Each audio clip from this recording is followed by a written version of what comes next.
olá para vocês que estão aí no YouTube e quer conhecer e saber um pouco mais sobre mestrado e doutorado. Então estamos aqui com o nosso convidado em Arte da TV com Débora Fontes, no momento especial, antes do passo a passo, que nesse primeiro bloco, com o nosso doutor Ariosvaldo Vieira. Meu professor querido Ariosvaldo, me fale um pouco sobre a universidade aqui no Brasil e essa dinâmica, esses recursos novos, tecnológico, educacional, universitário. Bem, meus amigos e minhas amigas, a Université Libre de Sciences de l'Homme de Paris é uma instituição, pelo título que nós acabamos de citar, é se firmar em cursos na área dessas ciências humanas e sociais.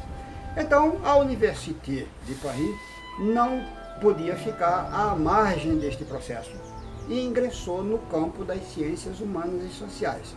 Tanto é que antes ela tinha um outro nome mais simples, agora traduzindo no nosso português, assim, livre, seria Universidade de Ciências. Então a universidade ingressou na área das ciências humanas e sociais e começou a se expandir na própria Europa, dentro da comunidade europeia. Filiou-se a instituições nos Estados Unidos e no Canadá, mas na América Latina não havia nada que representasse essa instituição. Mas desde 2002, ela nomeou um representante aqui, que veio a falecer pouco tempo depois. Os estudantes ficaram meio desorientados, então o presidente achou por bem me nomear diretor-geral de cursos no Brasil, com todos os poderes, tanto sobre meus alunos, nossos alunos e amigos, como sobre os nossos parceiros. Quem são os nossos parceiros?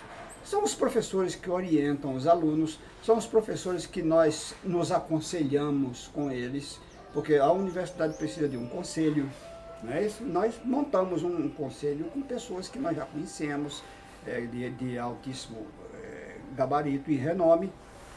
Estamos tentando implantar, dinamizar a universidade aqui, nessa terra de Santa Cruz, principalmente, mas o foco seria a toda a América Latina. E o site, professor, qual é? www. Passando por aqui. sciencesdeparis-fr.net. Tem o avião, o som do avião. sciencesdeparis-fr.net. Aqui embaixo, para vocês. Aqui. Ok? Obrigada. E no nosso segundo bloco, estaremos aqui com o professor Ariosvaldo para tirar dúvidas. Pessoas, alunos que vêm sempre nos procurando através de e-mail, através do blog, através do site. Uma das perguntas que é mais cogitada na internet e no blog da gente é como registrar o curso de mestrado. Bem, essa pergunta é feita quase que diariamente e a todo instante. O Brasil é um país complicado para reconhecimento de diplomas estrangeiros. Os Estados Unidos reconhecem um diploma de universidade estrangeira num escritório particular, paga $100, 48 horas depois pode buscar o diploma que está registrado. Aqui no Brasil é um processo que leva até 10 anos. Isso é um absurdo, mas a primeira exigência para que um diploma tenha acesso ao protocolo de uma instituição para pleitear o registro é uma declaração, um certificado, uma certeza de que a universidade é legal, ela existe como instituição no país de origem. Obrigada. Segunda pergunta, professor. Como a universidade tem uma chancela no Brasil? Como é feita essa organização e documentação?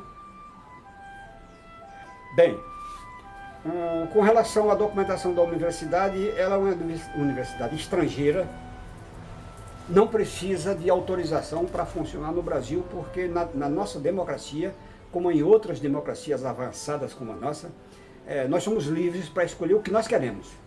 Nossa religião, nosso partido político, nosso time de futebol, onde queremos estudar, principalmente. Digamos que eu queira estudar na Universidade do Vietnã, eu me matriculo na Universidade do Vietnã. Agora, trago o diploma. O diploma, para ser reconhecido aqui no Brasil, ele precisa passar por uns trâmites legais que cada universidade estabelece esses parâmetros de exigência. E quais os parâmetros? O primeiro, o diploma tem que estar passado, legalizado num consulado brasileiro no país de origem. No caso da França, as universidades francesas são isentas dessa legalização por força de um acordo cultural que o Brasil tem com a França. A França respeita este acordo na íntegra. O Brasil respeita. Além da exigência de passar pelo consulado brasileiro para ser legalizado, essa exigência diz respeito a que o cônsul brasileiro, no local onde a universidade está, ele tem condições de saber que a universidade existe. Falamos da legalização do consulado, que nós não necessitamos disso. Falamos da tradução juramentada do diploma, do histórico escolar e da certidão de defesa. Então, vamos dar entrada numa universidade pública ou privada, e esta universidade escolhida pelo candidato, ela deve ter o mesmo curso ou um curso similar. Por exemplo, um curso de jornalismo, ele pode ser muito bem legalizado numa escola de comunicação visual, de comunicação cinema. Um curso de medicina, em medicina social, ele pode ser reconhecido numa instituição que tenha outro tipo de medicina, medicina tropical e assim por diante, porque é medicina. Então, a exigência nesse aspecto não é muito rigorosa, porque a lei diz que o curso pode ser similar. Pronto, o candidato está de posse da tradução, está de posse dos documentos, do diploma, tudo direitinho, ele ingressa no protocolo da universidade e pleiteia seu reconhecimento do diploma. Como cada universidade dispõe de critérios próprios, o que não deveria ser, devia ser um critério único para todas as instituições, entendeu? Aí o candidato escolhe aquela instituição cujos critérios são mais humanos, mais aceitáveis, mais racionais. Porque tem umas que exigem critérios estapafúrdios, como reorganizar uma banca examinadora, ele redefender a tese que ele defendeu antes na instituição. Por isso ele deve escolher aquilo que melhor lhe convém.